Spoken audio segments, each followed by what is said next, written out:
अस्सलाम वालेकुम वरहमतुल्लाहि वबरकातुहू। हेलो लवीज़, मैं हूँ Taslima and welcome to Perk Muslima. So in today's video we are going to discuss about a very common problem in women, but also it is very important, that is our vaginal white discharge यानी कि leucorrhoea. ये एक ऐसा problem है जो शायद हर एक age group की जो लड़कियां होती है, हर एक एज ग्रुप की जो औरतें होती हैं उनको फेस करना पड़ता है।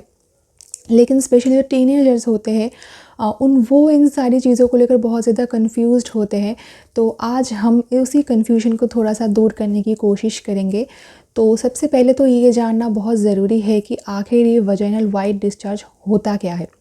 नॉर्मल जो डिस्चार्ज हमारा होता है, जो हमारा जो सर्विक्स एरिया है वो बनाता है इसको, उसमें बहुत सारी चीज़ें होती है, जैसे कि म्यूकस हो गया, एंडोमेट्रियल डेड सेल्स होता है, बहुत सारे गुड बैक्टीरियाज होते हैं और फिर सर्वाइकल फ्लूइड्स होता है और इसमें वाइट ब्लड सेल्स यानी कि इन्फेक्शस जो पस सेल्स होते हैं, जब तक वो इसमें ना हो तब तक हम उसको कहते हैं ल्यूकोरिया।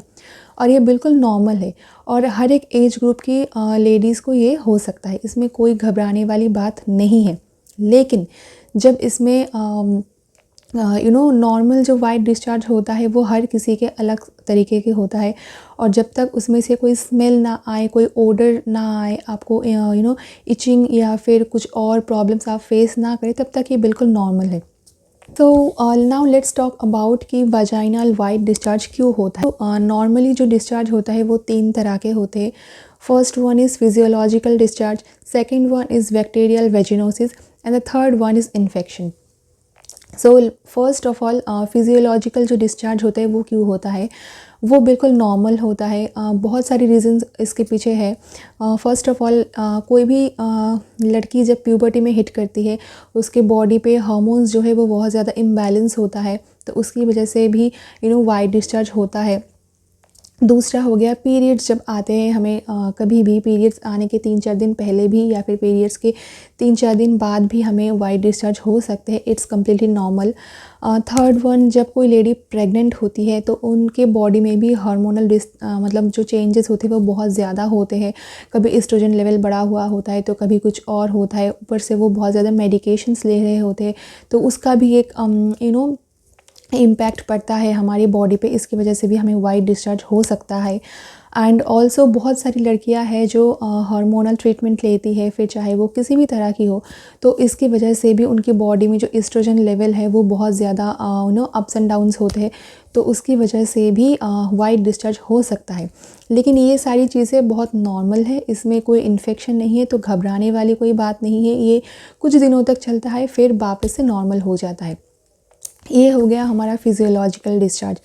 नेक्स्ट होता है बैक्टीरियल वेजिनोसिस। अब ये क्या होता है, हमारी जो वेजाइनल एरिया है वहाँ पर बहुत सारे गुड बैक्टीरियाज होते हैं जिसको हम कहते हैं लैक्टोबैसिलस। तो ये जो हमारी जो वेजाइनल एरिया है, सर्विक्स एरिया है, इसको एसिडिक रखने में बहुत ज़्यादा हेल्प करता है। ये हमारी बॉडी में होना चाहिए। लेकिन कभी कभी क्या होता है, हमारी बॉडी में थोड़ा सा माइनर सा इन्फेक्शन कहीं भी हो सकता है, या फिर हमारी इम्यूनिटी जो सिस्टम है वो अगर किसी तरह से बिगड़ जाती है, हमारी इम्यूनिटी जो है वो डिस्टर्ब हो जाती है, तो ये जो गुड बैक्टीरिया होता है ये हमारी बॉडी से निकलने लगती है और उसकी जगह पर जो बैड बैक्टीरियाज होते हैं वो रिप्लेस हो जाती है। तो जब बैड बैक्टीरिया रिप्लेस हो जाती है और वो गुड बैक्टीरिया फ्लूइड के हिसाब से हमारी बॉडी से निकलता है, तब हमें वाइट डिस्चार्ज की प्रॉब्लम्स हो सकती है। और ऐसे में बहुत सारे ट्रीटमेंट्स अवेलेबल है। अगर आपको लगता है कि आपके बॉडी में मतलब वाइट डिस्चार्ज हो रहा है, लेकिन वो थोड़ा सा उसका जो स्मेल है वो थोड़ा सा अजीब आ रहा है, या फिर उसका कलर थोड़ा सा चेंज हो रहा है नॉर्मली जो होता है उससे, तो definitely you should consider your gynaecologist and आप उस डॉक्टर के पास जाइए, उनसे बातें कीजिए। लेकिन नॉर्मली ये कुछ दिनों तक चलता है, लेकिन फिर भी ठीक हो जाता है। लेकिन फिर भी अगर आपको बहुत दिनों तक ये चल रहा है तो definitely you should consider your doctor. Now the last one is infection. Infection बहुत कॉमन हो गया है आजकल, हमारे जो लाइफस्टाइल है उसकी वजह से भी बहुत ज़्यादा इन्फेक्शंस होते हैं। हम बहुत ज़्यादा टाइट क्लोथ्स पहनते हैं, तो उसकी वजह से भी मतलब वेजाइना जो एरिया जो है वो ब्रीथ नहीं कर पाता है प्रॉपरली, तो उसकी वजह से भी हमें इन्फेक्शंस की प्रॉब्लम हो सकती है। पीरियड्स में हम जो सैनिटरी पैड्स यूज़ करते हैं उसमें बहुत ज़्यादा केमिकल्स होते हैं, हार्श केमिकल, और हमारा जो वेजाइनल एरिया है वो बहुत ज़्यादा सेंसिटिव है, तो वो उसके साथ रिएक्ट हो जाता है, तो कभी कभी इन्फेक्शन की प्रॉब्लम्स भी हो सकती है। तो कभी भी अगर आपको लगे कि आपको इचिंग हो रही है, बर्निंग सेंसेशन हो रही है, या फिर आपका जो डिस्चार्ज है वो बहुत ज़्यादा ग्रेइश हो गया या फिर ग्रीनिश कलर का हो रहा है, या फिर वहाँ से बहुत ज़्यादा स्मेल आ रही है, और डेफिनेटली आप कुछ मत सोचो, बस अपने डॉक्टर के पास भागो, उनसे कंसिडर करो, उनसे डिस्कस करो कि मुझे ये प्रॉब्लम हो रहा है, तो वो आपको मेडिकेशन प्रिस्क्राइब करेंगे, तो उस हिसाब से आपका जो ट्रीटमेंट है वो चलेगा। खुद डॉक्टर मत बनो। मैं ये आपको मेरे पर्सनल एक्सपीरियंस के साथ बता रही हूँ। मुझे अल्हम्दुलिल्लाह कभी इन्फेक्शन नहीं हुआ है, जो था वो बहुत ज़्यादा नॉर्मल था, लेकिन फिर भी मैं अपने डॉक्टर के पास गई और उन्होंने मुझे पूरा डिटेल्स ये समझाया, तभी मैं आपको समझा पा रही हूँ। और बहुत से लोग मिलेंगे बहुत कुछ कहने के लिए, लेकिन आपको खुद को ये समझना होगा कि ये नॉर्मल है या फिर नॉर्मल नहीं है, तो आपको उस हिसाब से आपका जो काम है वो करना है। अभी हमने ये तो जान लिया कि ल्यूकोरिया क्या है, ये क्यों होता है, इसके पीछे का जो रीज़न है वो हमने समझ लिया, लेकिन इसका ट्रीटमेंट भी अवेलेबल है। मतलब जो होम रेमेडीज़ जो सदियों से चली आ रही है, हमने हमारी दादी नानियों से सुना है। देखिए, डॉक्टर्स आर वेरी एसेंशियल। अब मैं जैसा कि मैंने कहा, इन्फेक्शन है तो डेफिनेटली आप डॉक्टर के पास जाइए, लेकिन अगर नॉर्मल है और आपको थोड़ा सा अनकम्फर्टेबल फील हो रहा है तो आप होम रेमेडीज़ ट्राई कर सकते हैं। देखिए, बॉडी में बहुत ज़्यादा हीट की वजह से भी कभी कभी वाइट डिस्चार्ज की प्रॉब्लम्स हो सकती है, तो ऐसे में आप क्या कर सकते हैं, coconut water is a very good source of minerals. Also it has that cooling property, तो वो आपकी बॉडी को बहुत ज़्यादा कूल करता है, तो काम करता है, तो वो आप डेफिनेटली ट्राई कर सकते हैं। रोज़ सुबह आप नारियल का पानी पी सकते हैं।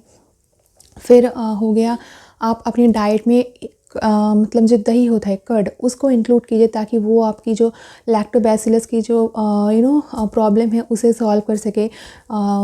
फिर आता है धनिया की बीज। आप क्या कर सकते हैं, एक गिलास पानी लीजिए, उसमें कुछ 1-2 चम्मच धनिया के जो बीज होते हैं वो डाल दीजिए, उसको ओवरनाइट सोक कीजिए, और वो पानी आप सुबह उठकर पी सकते हैं। या फिर आप धनिया के बीज को बॉइल्ड कीजिए, फिर उसे छान कर अब ये पानी को रख दीजिए ठंडा होने तक, और जब वो ठंडा हो जाए तो आप वो एम्प्टी स्टमक में वो भी आप ले सकते हैं, वो बहुत ज़्यादा हेल्पफुल है।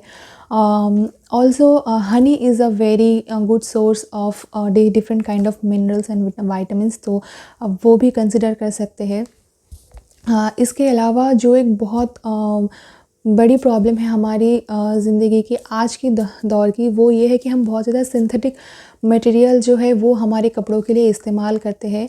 आपका जो अंडरगारमेंट्स है वो भी बहुत ज़्यादा इस सब चीज़ों से बना हुआ होता है, नायलॉन, पॉलिएस्टर, सिल्क। तो rather you should change all this things into cotton.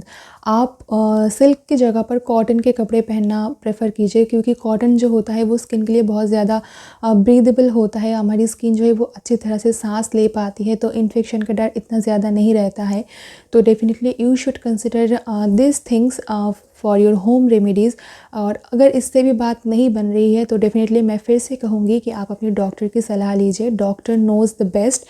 Internet पर आपको कभी भी कोई भी सलाह मिल जाएगी, लेकिन डॉक्टर्स जो है वो पूरी तरीके से टेस्ट करवाएंगे, उसके बाद ही वो ट्रीटमेंट करेंगे, तो वो बहुत ज़्यादा हेल्पफुल रहता है।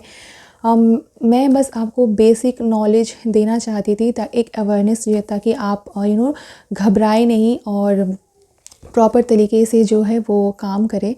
सो या that's all for today. Be healthy, be happy, and मैं आपसे मिलती हूँ अपने अगले वीडियो में। तब तक के लिए खुश रहिए, आबाद रहिए, प्यार बांटिए, दूसरों को खुश रखिए, एंड अल्लाह हाफिज़।